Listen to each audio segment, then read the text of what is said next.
Muy buenas noches con todos los participantes. Sean ustedes bienvenidos. Hemos aperturado nuestra aula virtual.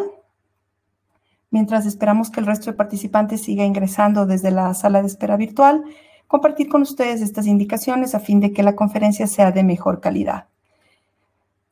Esta conferencia, la calidad de la transmisión está relacionada con el internet que cada usuario disponga para su conexión, por lo que le recomendamos que trate de conectarse a una red Wi-Fi estable para que su señal sea de mejor calidad.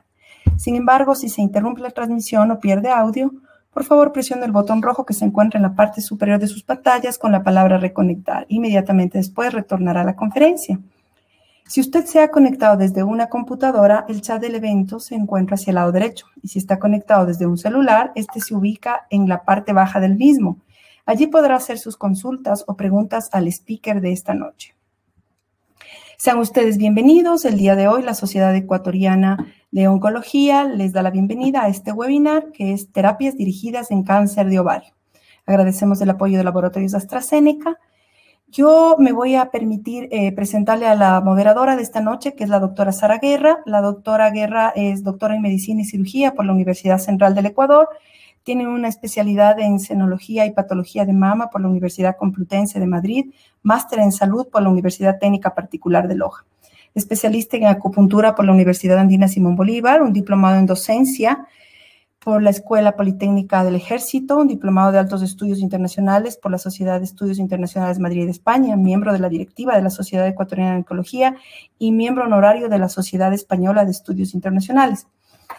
Informarles también que la doctora Guerra tiene una pequeña demora y por eso no va a hacer la presentación en este momento del conferencista de esta noche, a quien yo lo voy a presentar. Un honor presentar para ustedes al conferencista de esta noche, mientras la moderadora se va conectando. El conferencista es el doctor Miguel Herbes, muy conocido y reconocido entre todos nosotros. El doctor Herbes es especialista en oncología médica por la Universidad Autónoma de Madrid, doctor en medicina por la Universidad de Cuenca, es médico tratante del Hospital del Río, de docencia universitaria, por la Universidad de la SUAY. El doctor Herbes nos va a presentar el tema terapias dirigidas en cáncer de ovario. Doctor Herbes, bienvenido, buenas noches, adelante. Muy buenas noches. Agradezco a la Sociedad Ecuatoriana de Oncología por la posibilidad de compartir con ustedes esta noche un tema tan interesante como es este de cáncer de ovario, terapias dirigidas. Agradezco también a AstraZeneca por el apoyo que nos ha brindado para llegar a ustedes esta noche con terapias dirigidas en cáncer de ovario. En el temario vamos a abordar generalidades en primer lugar, luego comentaremos sobre el impacto en el tratamiento de la terapia dirigida, en adyuvancia, en mantenimiento, en recurrencias, en enfermedad avanzada al diagnóstico, qué papel tiene la angiogénesis, la inmunoterapia, y terminaremos con algunas conclusiones y recomendaciones. Generalidades. Poco a poco va quedando atrás la medicina tradicional, la cual nosotros escogíamos un medicamento y dábamos a todos los pacientes. Obviamente, ellos respondían de manera diferente a ese medicamento, unos mejor que otros, otros no respondían, y desconocíamos cuál era la razón por la que este grupo de pacientes no mejoraban con el medicamento. Hoy hablamos ya de una medicina personalizada, en la cual nuestro escogimiento del medicamento se basa en reconocer primero alguna característica biológica, patológica, de marcador molecular del paciente, a quien le entregamos un medicamento de acuerdo a esa característica. A pesar de que la patología puede ser la misma, no todos reciben igual medicamento, cada uno recibe de acuerdo a sus características, sobre todo genéticas, y obviamente el resultado esperado En cada caso es la mejoría, el control de la enfermedad, el aumento de sobrevida o el aumento en la sobrevida libre de progresión.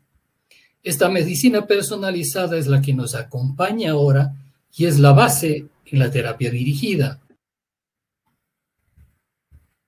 Entonces hablábamos que la medicina tradicional, en la cual un medicamento se daba a todos los pacientes y los pacientes respondían de manera diversa, se ha cambiado por la medicina personalizada, en donde, de acuerdo a características moleculares biológicas, entregamos una medicación diferente a cada paciente y la respuesta es segura en cada caso, mejorando pues su calidad de vida, las respuestas, las sobrevidas. Hoy conocemos además que el tumor primario, en su camino evolutivo, cuando da metástasis o recae, puede adquirir mutaciones que le hacen resistente a los medicamentos. Es obligatorio entonces ahora tomar una muestra de los tumores en el momento en que recaen a fin de obtener una nueva información que puede ser diferente a la del diagnóstico porque puede haber cambiado su biología y debamos ocupar otro medicamento o una determinada actitud frente a ese cambio mutacional. Porque los tumores tienen señales evasivas. Por ejemplo, tienen señales de proliferación sostenidas, evaden el efecto supresor, invaden y dan metástasis, tienen inmortalidad replicativa, inducen angiogénesis, dan resistencia a la muerte celular. Todo esto mediante señales que ellos tienen, evitando la destrucción inmune, alterando la inflamación, mutando, produciendo inestabilidad genómica o desregulando la energía celular para poder así mantenerse, proliferar, crecer, invadir, metastatizar. Pero nuestro actuar a lo largo del tiempo no solo se ha quedado en el tumor, en la célula tumoral, también estamos actuando en su microambiente. Ejemplo de ello tenemos el uso de antiangiogénicos. Conocíamos que el tumor produce sustancias que van a estimular el crecimiento de nuevos vasos. Los antiangiogénicos van a evitar eso. Conocimos también que las células no mueren y entonces la inmunoterapia fue activada mediante el reconocimiento de medicamentos que van a despertar la inmunidad natural del organismo para que destruya a estas células tumorales. Esto es un actuar también en el microambiente.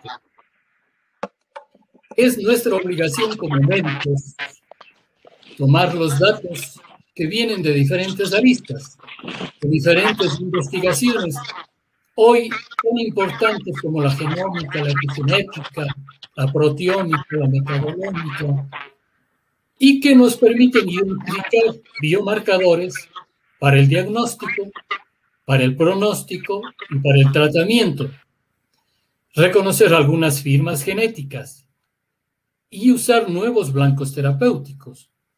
Pero nuestro compromiso debe ser analizar los datos publicados, interpretarlos e integrarlos a nuestra práctica diaria. Solo así, con esta integración, podemos tratar a nuestros pacientes de manera específica para obtener un resultado esperado. La terapia dirigida en cáncer, en general, se ha desarrollado muy rápidamente estos últimos años. Disponemos para diferentes patologías inhibidores de GFR que detienen la señalización proliferativa que ejerce el tumor. Usamos inhibidores de la quinasa dependiente de ciclina que impide que los tumores evadan a los genes supresores. Usamos activadores inmunológicos para destruir a la célula mediante la estimulación y la acción del sistema inmune. Usamos inhibidores de la telomerasa para impedir la inmortalidad que la célula tiene. Activamos con sustancias antiselectivas la inflamación. Usamos inhibidores de MET para activar e impedir la invasión y las metástasis. Usamos inhibidores de señalización como el factor del epitelio vascular para impedir la inducción de angiogénesis que hacen los tumores y así detener su nutrición. Usamos inhibidores de PARP, estrellas de esta noche en cáncer de ovario, que actúan en la inestabilidad genética. Usamos proapoptósicos que evitan la resistencia a la muerte celular y usamos inhibidores de la glucogénesis para desregular la energía que está alterada en la célula tumoral. Sin embargo, esta medicina personalizada requiere de una inversión. Una inversión, primero, en investigación, en conocimiento. Luego, inversión en el diagnóstico. Más tarde, una inversión en la terapia con adquisición de los medicamentos que nos permitan hacer esta medicina personalizada. Y eso requiere, detrás de todo esto, un sistema de salud robusto, un sistema de salud fuerte que permita financiar tratamientos, diagnósticos y terapias muy caras en ocasiones. Estos son los 4 tumores que más frecuentemente afectan a la mujer. Y nosotros hoy debemos integrar la patología e histología clásica siempre con herramientas genómicas, con marcadores que nos permitan dirigir nuestra terapia de acuerdo a esa situación. Además, es obligación aplicar análisis estadísticos, análisis poblacionales, para poder también participar en el consejo genético, en la integración de todas las especialidades, buscando el tratamiento para la mujer, el mejor publicado, el que mejores resultados tiene, el que logre mantener una buena calidad de vida y el que le permita sobrevivir más. Terapia dirigida tenemos en cáncer de mama desde hace mucho tiempo ya. Hemos usado antiestrógenos ya muchos años. Hemos usado anti-HER2 también, ahora bloqueándole de 2 maneras. Hemos usado inhibidores PARP cuando tienen alteraciones BRCA. Se está investigando cómo retomar la funcionalidad del P53 a fin de mejorar esta situación alterada por los tumores. Inmunoterapia ya es utilizada en ciertos tumores, como en el triple negativo de mama, y ya conocemos firmas genéticas que nos hacen trabajar de manera diferente. Cada firma genética del cáncer de mama nos obliga a un manejo diferente, a un pronóstico diferente. En cáncer de tiroides, he implementado el uso de inhibidores de cinasa, con excelentes resultados en sobrevida, inclusive en enfermedad yodo-refractaria. En el cáncer de cuello uterino tenemos vacunas ya. Usamos antiangiogénicos y también la inmunoterapia. Y en el cáncer de ovario ya llevamos usando antiogénicos muchos años. Hoy conversaremos sobre qué hace el BRCA y qué debemos usar cuando estos pacientes tienen mutado los BRCA1 y 2. Está en investigación el revertir el daño del P53 y la inmunoterapia está empezando a utilizarse en ciertos casos. Específicamente ya en el cáncer de ovario hay publicaciones, hay autorización de uso de algunos de estos productos, otros están en investigación, pero ya podemos contar en terapia dirigida en cáncer de ovario con olaparib, rucaparib, beliparib, niraparib, bevacizumab, inmunoterapia y un nuevo medicamento que está en investigación que se llama APR-246, que revierte la alteración del P53. ¿Cuál es nuestra realidad? Según el registro de tumores de Solca, Guayaquil, el cáncer de mama es el tumor más frecuente en la mujer En segundo lugar está el cáncer del aparato genital femenino. El registro de tumores de Solca Cuenca nos indica que en el cantón Cuenca, el cáncer de ovario ocupa el quinto lugar, luego de mama, cuello uterino, estómago, tiroides.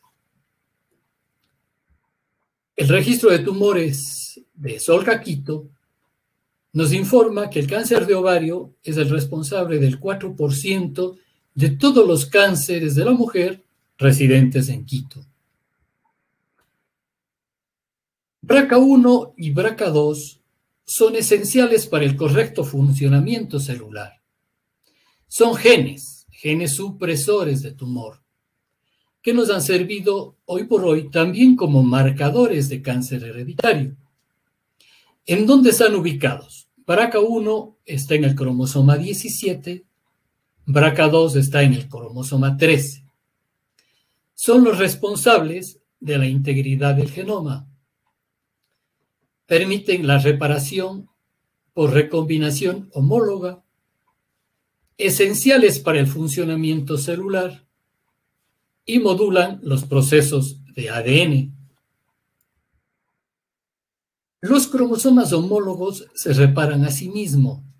Las parejas de cromosomas homólogos, cuando tiene uno de ellos una alteración, como en este caso, una mutación, una ruptura, es reparado inmediatamente por el cromosoma homólogo.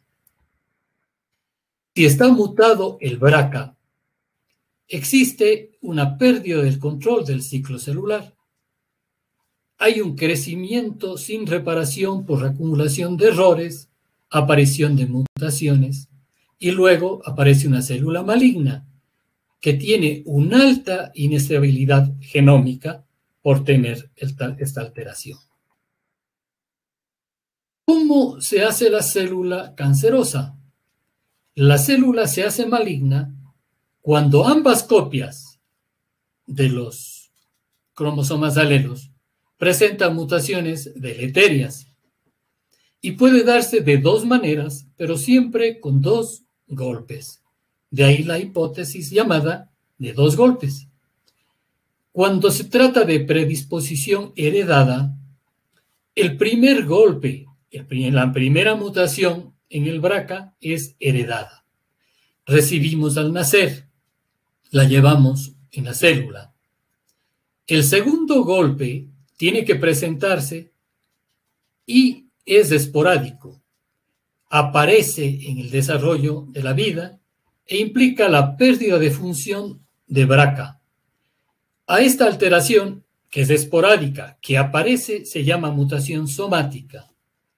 Cuando ambas mutaciones se hacen presentes, aparece la enfermedad.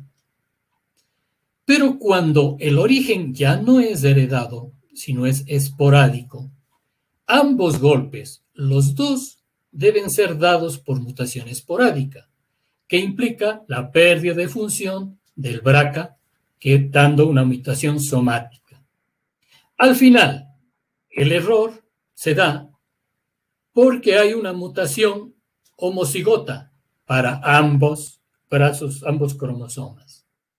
Si no hay reparación de ADN, se acumulan los daños, favorecen el desarrollo del cáncer y siempre es un cáncer más agresivo.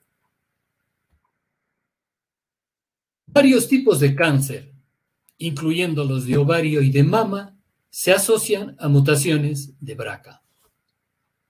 Si analicemos el riesgo de por vida de desarrollar cáncer que tiene una mujer que está en el grupo de la población general, vemos que para cáncer de mama el riesgo de padecer esa enfermedad está en un 12.3% en la población general. Pero si tiene mutado el BRCA1, el riesgo aumenta al 65%. Y si tiene mutado el BRCA2, aumenta al 45%. En el caso del cáncer de ovario, que es el que nos interesa esta noche, el riesgo de padecer la enfermedad en la población general, la mujer, tiene en el valor de 1.3%. Pero si hay mutación de BRCA1, aumenta al 60%. Fíjense el incremento del riesgo de desarrollar cáncer de ovario. Y si tiene mutación del BRCA2, aumenta entre un 11 y un 30% el riesgo de desarrollar cáncer de ovario. Conocemos algunas publicaciones que nos cuentan cuál es la prevalencia de las mutaciones BRCA1 y BRCA2 en Latinoamérica. Argentina ha publicado que va alrededor del 28.3%, Bahamas un 23%, Brasil hasta un 26%, Chile hasta un 20%, Colombia hasta un 24%, y así México un 28%, Uruguay 17%, Venezuela 17%. Nosotros no tenemos publicaciones al respecto.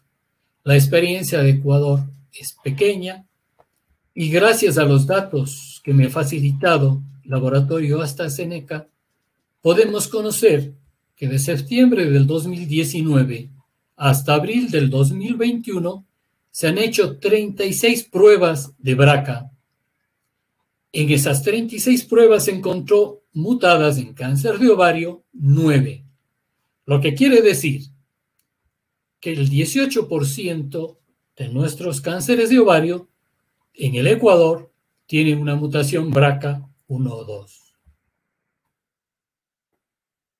El cáncer seroso de alto grado tiene una mutación germinal en el 15% de ocasiones, somática en el 10%, lo que hace que llegue a tener el cáncer de ovario seroso de alto grado hasta un 25% de mutaciones BRCA. La red de investigación del Atlas del Genoma de Cáncer evaluó 316 muestras de cáncer de ovario. En histologías serosas de alto grado, en estadios 2 a 4 se encontró un 9% de mutación en la línea germinal BRCA1 y un 8% de mutación en la línea germinal BRCA2.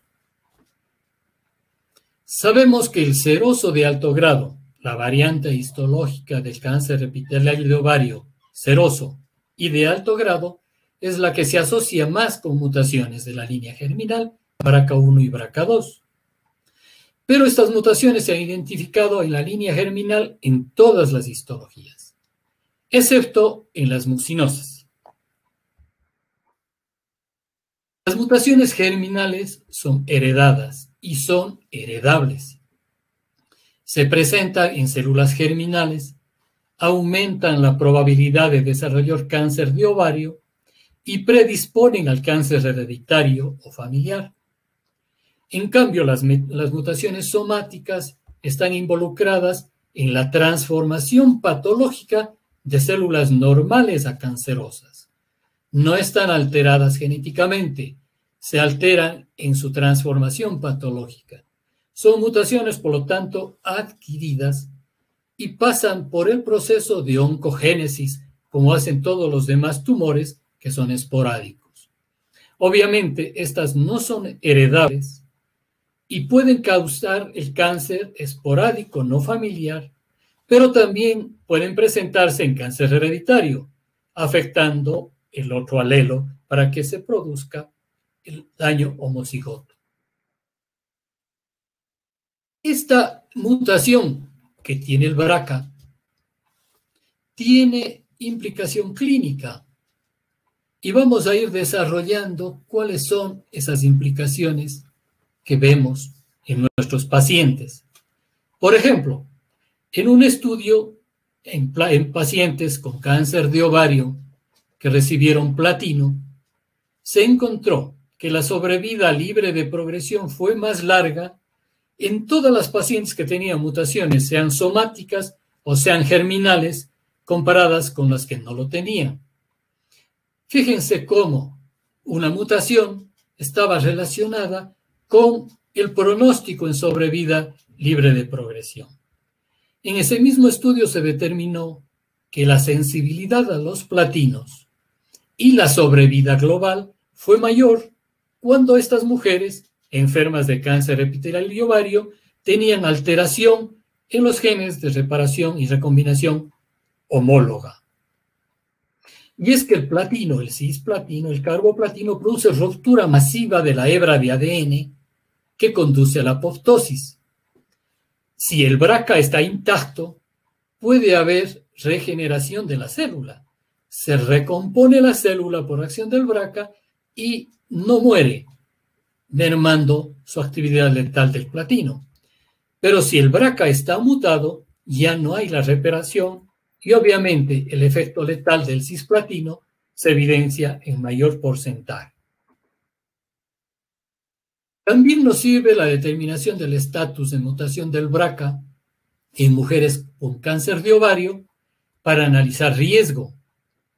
Esta prueba ayuda a identificar mujeres con mayor riesgo de padecer cáncer de ovario y de seno, y también mayor riesgo en sus familiares. ¿Para qué sirve esto? Para considerar estrategias preventivas, seguimientos más estrechos, acciones inmediatas. Nos sirve para decidir tratamiento. Puede identificar aquellas que son más sensibles a determinado tratamiento, por ejemplo, platino, como también nos permitirá ver qué mujeres con esta alteración son idóneas para terapias dirigidas. No toda terapia dirigida actúa en pacientes con cáncer de ovario. En algunas de ellas tiene que haber esta necesidad de mutación del BRCA. Y nos sirve también para determinar factores pronósticos, puesto que conjuntamente con la etapa, con la histología, con la extensión de la cirugía citorreductora, el hecho de tener BRCA mutado o no, nos permite establecer un pronóstico. Entonces, la medicina de precisión segmenta el tratamiento de pacientes que tienen una misma patología, mejorando su pronóstico en general. Nos permite entonces escoger un tratamiento, una terapia blanco definida en la que esperamos una segura respuesta. Otro concepto que debemos conocer antes de llegar a los estudios actuales es saber qué son los inhibidores PARP. Estos son medicamentos, sustancias químicas que inhiben la enzima poli-ADP ribosa polimerasa, dando un efecto citotóxico de muerte de las células mediante dos mecanismos: inhibiendo la actividad catalítica de PARP o atrapando al PARP. Así evitan reparación, replicación y transcripción y piden la reparación de daño de la cadena, rompiéndose la cadena de ADN. Y los tumores que tienen mutaciones BRCA no van a poder regenerar ese daño, esa rotura, llegando a la muerte celular. Entonces, los inhibidores del PARP actúan aquí y el hecho de tener BRCA mutado hace que el BRCA, al no tener acción, ya no pueda reparar el daño y se produce la muerte celular. El cáncer de ovario en Estados Unidos es el segundo cáncer ginecológico más común, pero es el más mortal de los cánceres ginecológicos. El riesgo de desarrollar cáncer de ovario es del 1% en la población femenina. La mayoría son de tipo epitelial. El 18% se asocian a mutaciones BRCA. Siguiendo con el temario, vamos a revisar qué impacto tiene este descubrimiento de genes, estos inhibidores PARP, en el tratamiento del cáncer de ovario. No tendría ningún beneficio en la clínica para el paciente el solo conocimiento sin la aplicación práctica. El tratamiento quirúrgico de las portadoras de la mutación BRCA es el mismo que el de las personas sin mutación BRCA. Es decir, el hecho de estar mutado no implica un manejo quirúrgico diferente. ¿Qué papel tiene o se puede usar estas mutaciones, el conocimiento de ellas, en adyuvancia?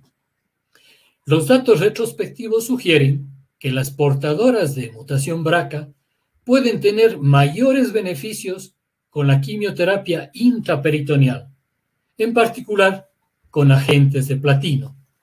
Por lo tanto, en un tratamiento adyuvante que permite curación, El hecho del conocimiento de esta mutación nos obliga a un manejo diferente, a implementar un tratamiento intraperitoneal que ventajosamente en el país ya se está aplicando.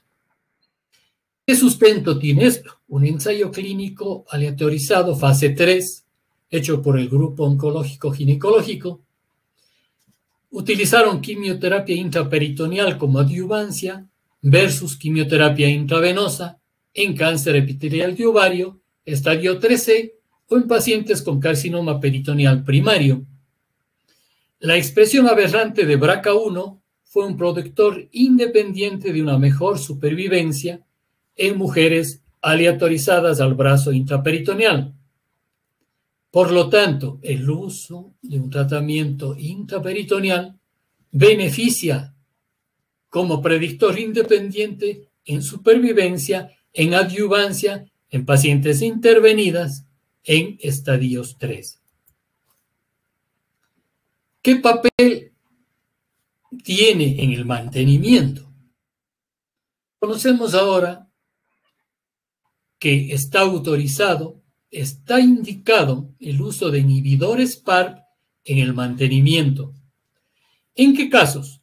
En cáncer de ovario avanzado, con una mutación germinal o somática, sea en BRCA1 o sea en BRCA2, a quienes les hemos dado ya tratamiento de quimioterapia de primera línea con platino y hemos alcanzado alguna respuesta. Es decir, pacientes con cáncer avanzado con mutaciones BRCA que les tratamos con platino, si responden, debemos mantenerles con un inhibidor de PARP. ¿En qué otros casos debemos utilizarlo en mantenimiento? Cuando tiene mutación BRCA1 y 2 y tienen un alto riesgo de recurrencia, por ejemplo, mujeres con ascitis, mujeres con derrame pleural, en las que vamos a administrar bevacizumab en su régimen, y cuando damos bevacizumab de mantenimiento, se sugiere asociar también olaparib a este tratamiento, intentando mejorar la sobrevida libre de progresión. Todo esto ha permitido que la FDA apruebe algunos escenarios de los diferentes medicamentos. Por ejemplo, con olaparib tenemos dos escenarios para mirar los efectos del mismo y qué está ocasionando su utilidad en el mantenimiento. Olaparib con o sin bevacizumab tiene aprobación regulatoria en los Estados Unidos para mantenimiento de pacientes con línea germinal o somática mutada que están en respuesta completa o parcial luego de quimioterapia con platino. El primer ensayo que se hizo para esto y que vamos a mirar ahora es un fase 3, el solo uno que se llama, con 391 pacientes con cáncer de ovario seroso o endometrioide avanzado, 2 histologías de alto grado asociados a mutación de BRCA, que recibieron quimioterapia basada en platino y lograron una respuesta completa o parcial. A estas pacientes se les asignó a mantenimiento con olaparib o con placebo. La mayoría de ellas, 388 de 391 pacientes, tenían mutación BRCA en la línea germinal. Y en este estudio no se usó bevacizumab de mantenimiento. Es decir, lo que se iba a mostrar es si sirve o no el olaparib en mantenimiento en estas pacientes. Con una mediana de seguimiento de 41 meses, olaparib ocasionó una tasa de progresión de la enfermedad o muerte de 3 años, mucho más baja en comparación con placebo, 60 versus 27%, con un hazard ratio para progresión de la enfermedad o muerte de 0,30, excelente. En un análisis intermedio, cuando había una madurez de datos para analizar sobrevida global del 21%, ya se empezó a mostrar que la tasa de ausencia de muerte a 3 años para olaparib frente a placebo fue de 84 frente a 80. Entonces se empezó a ver también efectos en sobrevida global. ¿Cuál es el otro escenario que miramos? Es el ensayo Paola 1, también con cáncer avanzado de alto grado, con histología serosa o endometrioide, que también habían respondido a quimioterapia, pero en esta ocasión quimioterapia más bevacizumab. Cuando respondieron a este tratamiento inicial de quimioterapia más bevacizumab, se les asignó a que reciban bevacizumab solo de mantenimiento o bevacizumab más olaparib. Bevacizumab de mantenimiento ha sido una terapia aprobada en el Ministerio de Salud y que nosotros tenemos en el cuadro básico de medicamentos. Entonces, a este mantenimiento de bevacizumab, si le sumamos olaparib, ¿qué conseguimos? En este subgrupo de cánceres con BRCA positivo, la combinación de olaparib más bevacizumab mejoró la supervivencia y progresión frente al bevacizumab solo. 37 versus 22 meses, con hazard ratio de 0,31. ¿Qué otros inhibidores PARP están siendo usados? Niraparib. Fue aprobado también como terapia de mantenimiento por la FDA en primera línea, en este caso independiente del estado mutacional del BRCA, gracias al ensayo PRIMA, a quienes, mujeres con cáncer de ovario avanzado, que respondieron a quimioterapia de primera línea con platino, les asignaron o placebo o niraparib durante 36 meses en mantenimiento. ¿Qué se vio? Que niraparib prolongó la supervivencia libre de progresión con placebo, 22 frente a un 10.9 meses, sobre todo en el grupo de BRCA mutado. Beliparib, otro inhibidor, fue estudiado en el ensayo Belia. Se hicieron 3 brazos. Primero, solo quimioterapia. ¿Qué pacientes fueron? Cáncer seroso de alto grado, estadios 3 u 4. Otro grupo le dieron quimioterapia más beliparib. Y un siguiente grupo, quimioterapias más beliparib y luego belaparib de mantenimiento.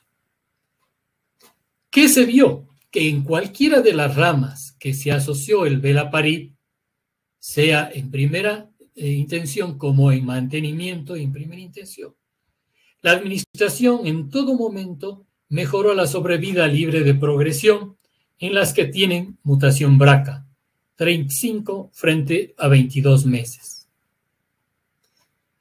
El temario nos hablaba también de que vamos a conversar en casos de recurrencia. Pacientes que son tratados y luego recurren, que es muy frecuente en esta enfermedad. El cáncer avanzado de ovario no se cura, recae, y recae con ascitis, con mala calidad de vida, siembra peritoneal, que se puede controlar si es que hacemos algo más por estas pacientes. Debemos en estos casos reconocer el término de intervalo libre de platino. Es el tiempo en que la mujer recae después del uso del platino. Si es de 6 meses o más, es una enfermedad sensible al platino. Es decir, si a una mujer retratamos y recae luego de 6 meses o más, consideramos que todavía la enfermedad es sensible al platino.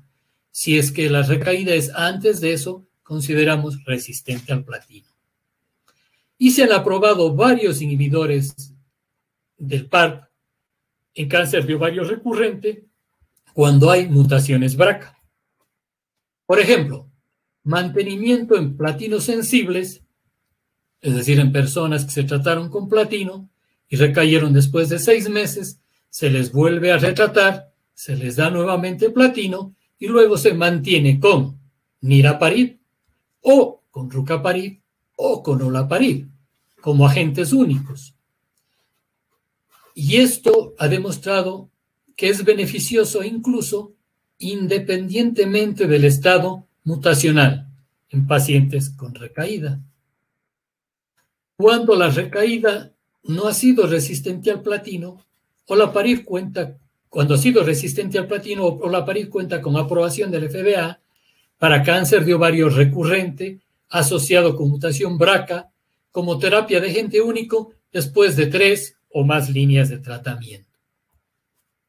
Rucaparib está indicado en cáncer de ovario recurrente con mutación BRCA, sea de cualquier línea, después de al menos 2 líneas de tratamiento anteriores. Y la recaída puede ser sensible al platino o no. Niraparib está aprobado por la FDA para el tratamiento de cáncer de ovario avanzado, tratado con 3 o más regímenes de quimioterapia previos, pero asociado a un estado mutacional del BRCA o a inestabilidad genómica. Esta inestabilidad genómica debe ser identificada por una prueba aprobada específicamente para Niraparib. Esto me recuerda un diálogo que tuvimos hace poco con el doctor Nicolás Vivar, médico patólogo reconocido en el país, que trabaja en Quito. Él nos decía, ustedes los oncólogos no solo nos tienen que dar la información de la enfermedad, la edad, el estado de la paciente, los síntomas, los estudios de imagen, sino también nos deben decir con qué medicamento pretenden tratarle, puesto que muchos de los exámenes que hacemos son hechos para determinado medicamento. En inmunoterapia, quien va a usar un determinado medicamento debe hacer PDL1 con un tipo de prueba. Si va a usar otro, debe hacer con otro tipo de prueba, me decía. En el caso de Niraparib, fíjense que hacer el estudio basado en la prueba del FDA debe hacerse solo para ella, en donde van a buscar biomarcadores, heterogenicidad, desequilibrio alélico, estado transicional, etcétera, que son pruebas específicas para el uso de Niraparib. Entonces nosotros debemos hablar con el patólogo antes y decir, mira, pretendo usar tal medicamento, haz la prueba destinada para saber si yo puedo usar o no ese medicamento en este tratamiento. Niraparib también fue usado en el estudio fase 3 con 153 pacientes con cáncer recurrente a cisplatino, completaron la quimioterapia con platino y pasaron o no a mantenimiento con Niraparib. Estos son pacientes sensibles al platino. En este caso aumentó la supervivencia sin progresión en todas las cortes, con mejores resultados en el grupo de BRCA mutado, de, fíjense, 21 meses frente a 5.5 meses. Hazard radio de 0.27. ¿Cuántos pacientes se benefician y con cuántos meses de tiempo sin progresión? Olaparib fue ensayado en el estudio fase 3, solo 295 pacientes con cáncer de ovario seroso de alto grado que tenían BRCA mutado, que fueron tratados con platino y recidivaron, o cáncer endometrioide de alto grado, que habían recibido al menos 2 líneas de quimioterapia previa. Recibieron o no mantenimiento con Olaparib. Las que recibieron Olaparib mejoraron la sobrevida libre de progresión de 19.1 mes a 5.1 mes. Sobrevida libre de progresión que implica que la paciente no tenga síntomas, que no tenga ascitis, que no tenga alteración de su calidad de vida. Este es un objetivo que los oncólogos pretendemos en enfermedad avanzada porque está asociado a calidad de vida.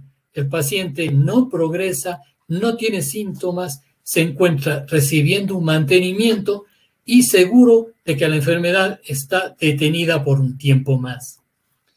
En los informes preliminares también se demostró que la supervivencia global fue diferente y en los estudios definitivos esperemos los resultados a largo plazo para saber si también la sobrevida global resulta beneficiada. Rucaparib, estudio fase 3, 564 pacientes, cáncer de ovario en recaída, siempre de alto grado, seroso o endometrioide, todas recibieron más o 2 tratamientos con platino y lograron respuesta completa o parcial. Pasaron a Rucaparib de mantenimiento. Aquí se permitía a todo paciente, sea como sea la enfermedad residual. En la mayoría de estudios se intenta que entren con enfermedad residual pequeña, menos o igual a 2 centímetros. Rucaparib en estos pacientes que son muy graves, de alto riesgo, mejoró la sobrevida libre de progresión en los que tenían mutación somática o germinal de 16 frente a 5 meses, 11 meses más de diferencia. También en enfermedad avanzada al diagnóstico tienen utilidad los medicamentos. El ensayo fase 3 Paola demostró mejoría estadísticamente significativa de la sobrevida libre de progresión y que fue clínicamente relevante. Una frase muy interesante en la oncología, porque nos hace ver que realmente estamos gastando recursos, esperanzas y a veces sacrificio del paciente y del equipo médico y de enfermería para mejorar a la paciente realmente, porque eso tiene repercusión clínica. Es decir, tienen efectos colaterales muy pocos, no muy graves y una buena calidad de vida y una mejoría significativa de la sobrevida libre de progresión, traducida en una falta de síntomas y un detenimiento de la enfermedad. Luego de cualquier terapia que recibían, se comparó darles bevacizumab solo o asociarles a olaparib, independientemente de los estados marcadores genéticos o del resultado de la cirugía previa, sea cual fuese el resultado, si mínima o mucha enfermedad. Y logró reducir el riesgo de progresión de la enfermedad en un 41%, mejorando la sobrevida libre de progresión a 22 meses. 22 meses son casi 2 años en una enfermedad grave de mal pronóstico.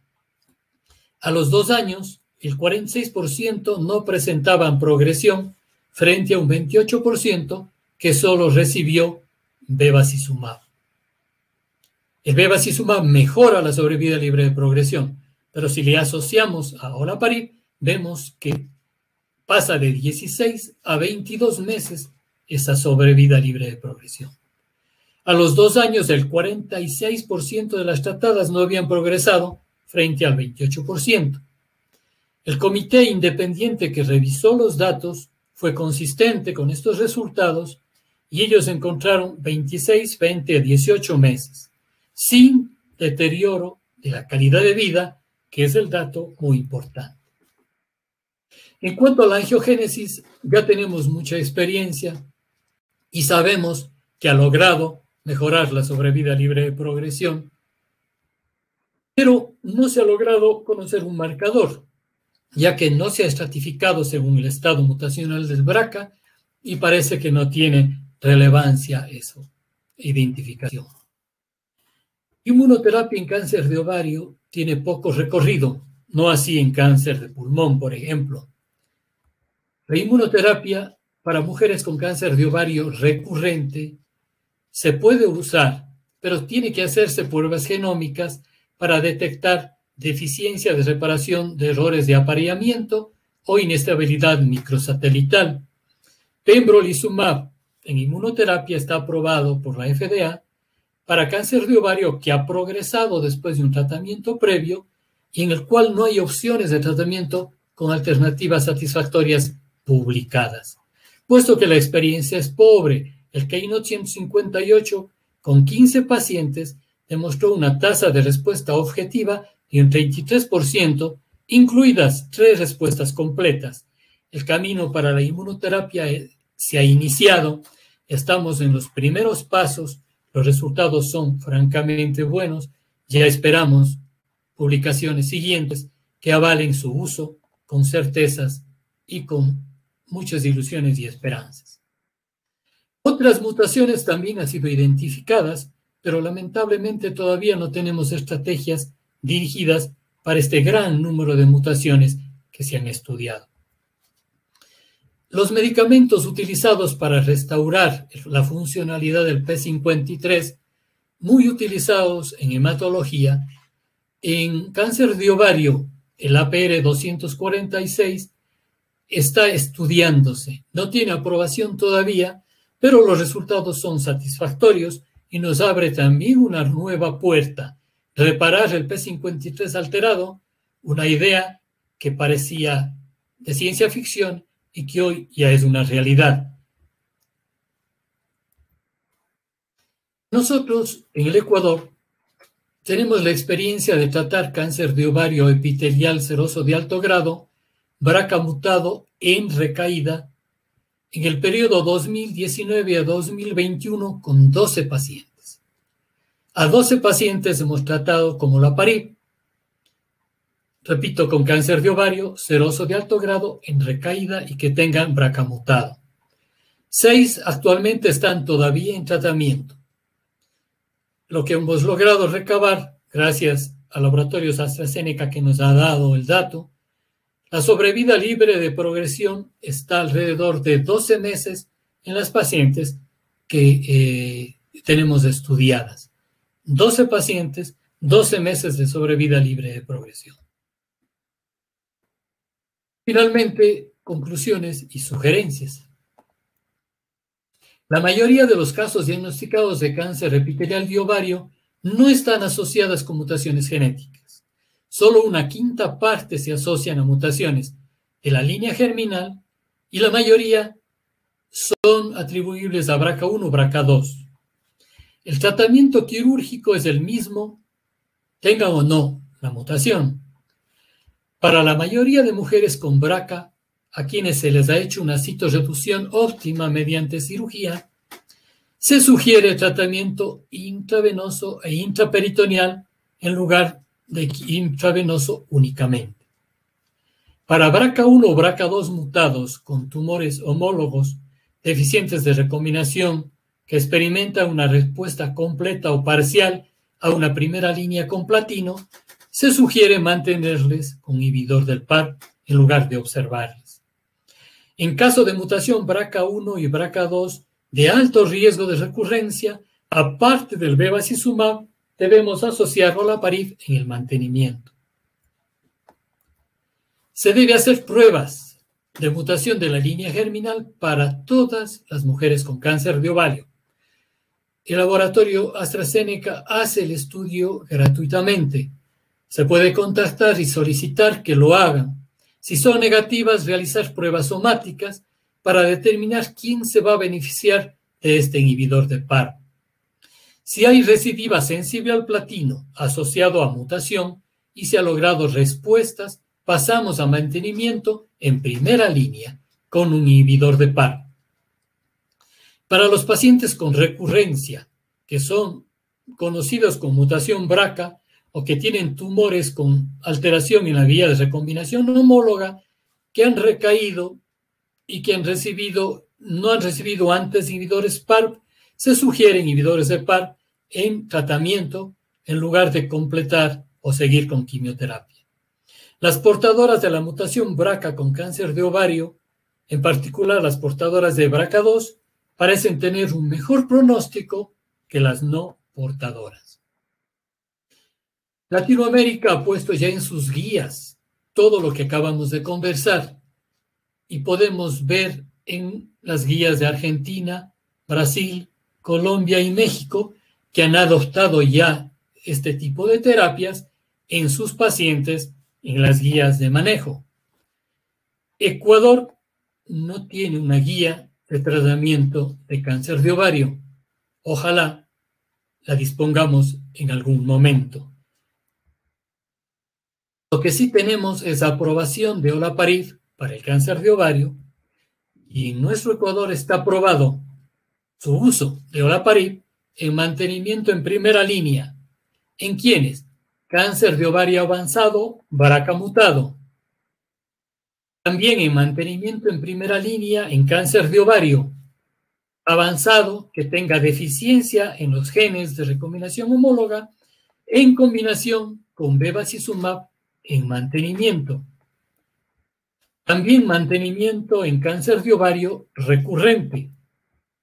Tiene aprobación en cáncer de ovario avanzado con mutación de BRCA en la línea germinal luego de 3 líneas de quimioterapia. Esto versa en la aprobación de olaparib en el país y que podemos usarla al menos en los pacientes que tenemos esta posibilidad de hacerlo, ya que no está en el cuadro básico todavía. Ojalá se logre poner en el cuadro básico a alguno de ellos a fin de conseguir mejores resultados con nuestras pacientes aquellos que no tienen cómo financiarse, sino que se apegan a un convenio o reciben tratamiento por parte del Estado, puesto que todo medicamento que esté en el cuadro básico se puede usar. Los que no, debemos aplicar la posibilidad de solicitarlo su utilidad. Podemos hacer un anexo para pedir que autoricen, viendo estos resultados, las autoridades sanitarias, obviamente, autorizarán su uso, ojalá pronto. Muchas gracias por su tiempo, muchas gracias por la dedicación que han tenido a escuchar estas novedades en cáncer de ovario.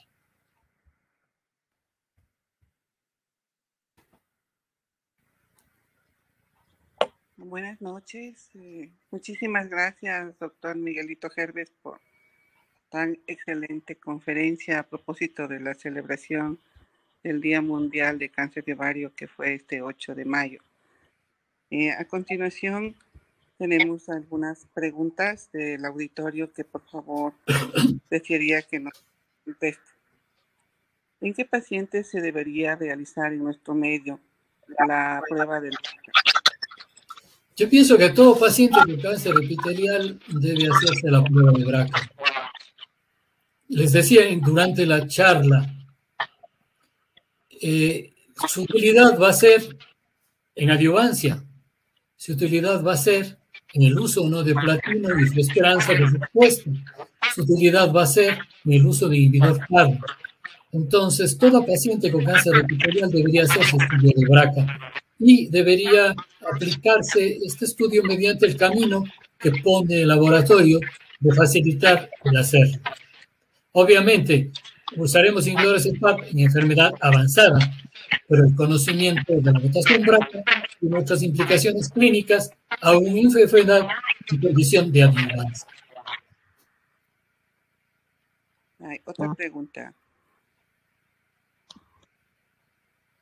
Otra pregunta, doctor Miguelito. ¿Bevacizumab en etapas tempranas, alguna indicación? No todavía. En etapas muy tempranitas, el tratamiento es con quimioterapia adyuvante. El bevacizumab se usa en mantenimiento en etapa 3 y 4. Hay estudios en curso que nos darán resultados pronto, porque si se benefician este grupo de pacientes en estadio 3 y 4, también se van a beneficiar pacientes en etapas iniciales, pero hay que esperar los resultados publicados. Gracias por su respuesta, doctor. ¿Podría reemplazar un inhibidor de PARP algún momento a la quimioterapia como tratamiento? Esta es una pregunta todavía difícil de contestar. Sin embargo, hay un escenario en el que se utiliza, por ejemplo, pacientes que han recibido quimioterapia por enfermedad avanzada con platino, en quienes han hecho respuesta parcial, respuesta completa, y se les quiere continuar con platino, pero no se puede, por alguna razón, alteración de las cifras de creatinina, intolerancia, síntomas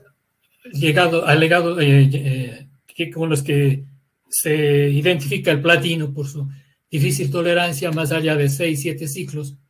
Entonces, en esos pacientes se ha estudiado ya el uso de un inhibidor PARP y se ha visto que usar un inhibidor PARP en lugar de continuar con quimioterapia tiene mayores ventajas en tasas de respuestas y en sobrevida libre de progresión.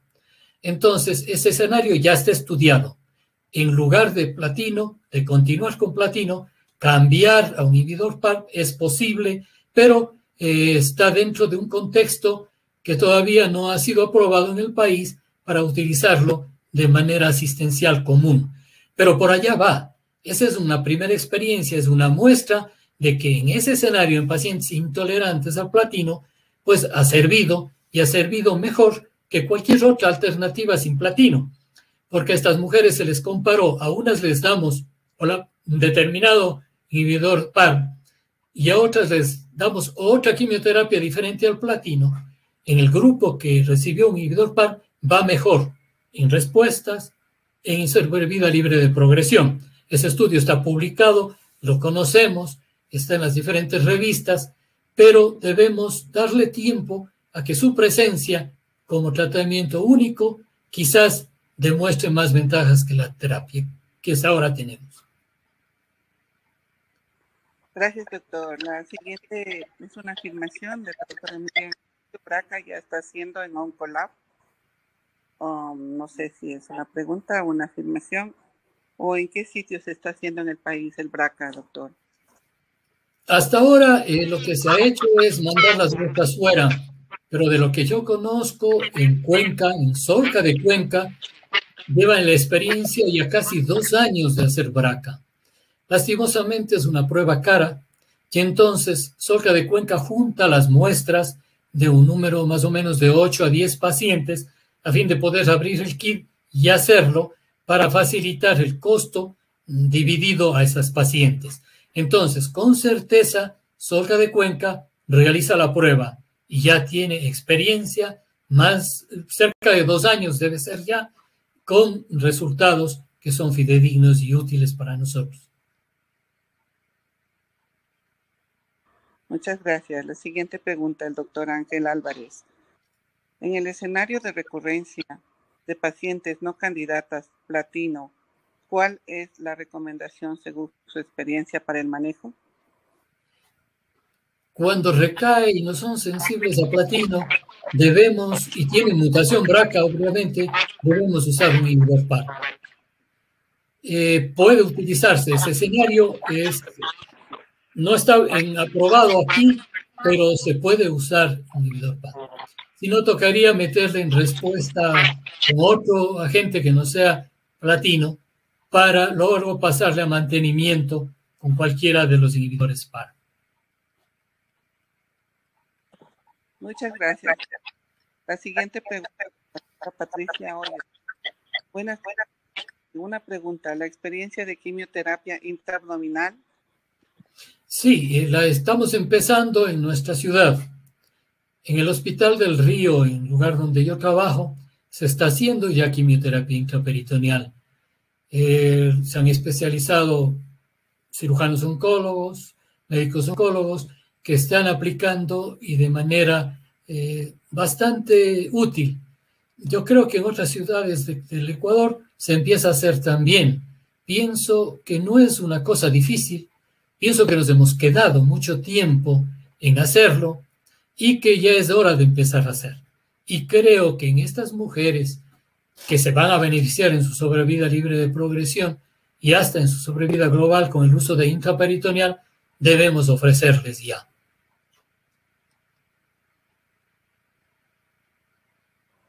La siguiente pregunta, doctor. ¿Cuáles serían en el tratamiento de PAR los efectos colaterales y el deterioro de vida de los pacientes, de las pacientes? Ventajosamente, estos tratamientos no causan complicaciones severas, grado 3, 4. Las más frecuentes son náusea, vómito, algunas alteraciones en las cifras de hemoglobina, sobre todo, leucopenia, pero no tienen efectos colaterales graves. Y sobre todo, cuando hablábamos en la charla, les decía que la calidad de vida que para nosotros es tan importante no se afecta. El estudio de Olaparib muestra claramente, al hacer el estudio de calidad de vida, que las pacientes no tienen efectos colaterales deleterios graves, que los efectos colaterales son llevaderos y cuando se presentan y afectan, puede disminuirse la dosis. De 800 miligramos puede bajarse hasta 400 miligramos para disminuir los efectos colaterales que estas dosis pueden estar ocasionando. Gracias por su respuesta, doctor. Y creo que es la última pregunta. ¿Cuál es la facilidad de administración y el régimen que requiere este tratamiento? Esta pregunta, muchas gracias por hacerla, es fundamental, ya que estamos acostumbrados a hospitalización, a infusiones, a gastos inherentes a la atención médica, de enfermería. Ahora con la pandemia, el hecho de ingresar en un hospital, que los pacientes tienen miedo por una enfermedad que pueden tener sus compañeros, un personal sanitario o cualquiera que esté en el hospital. Al ser un tratamiento de vía oral, es un tratamiento muy llevadero. Requiere únicamente la consulta para dar el régimen, el seguimiento, los controles hematológicos, que son sencillos y que implican menos gasto, menos molestias para el paciente y realmente un régimen ambulatorio 100%. Queremos agradecer su participación, muchísimo, y le damos muchas gracias por esta conferencia, y también agradecemos a la compañía AstraZeneca y a la Sociedad Ecuatoriana de Oncología. Muchas gracias, muy amable, una excelente conferencia y un excelente tiempo. Muchísimas gracias. Muchas gracias a ustedes por la invitación, por la alegría de estar con los amigos y compañeros que me han acompañado esta noche y esperar que en un futuro no muy lejano podamos todas las instituciones disponer de medicamentos útiles en bien de nuestros pacientes, que al fin y al cabo es lo único que realmente nos interesa como médicos oncólogos. Gracias y muy buenas noches. Buenas noches con todos. Gracias.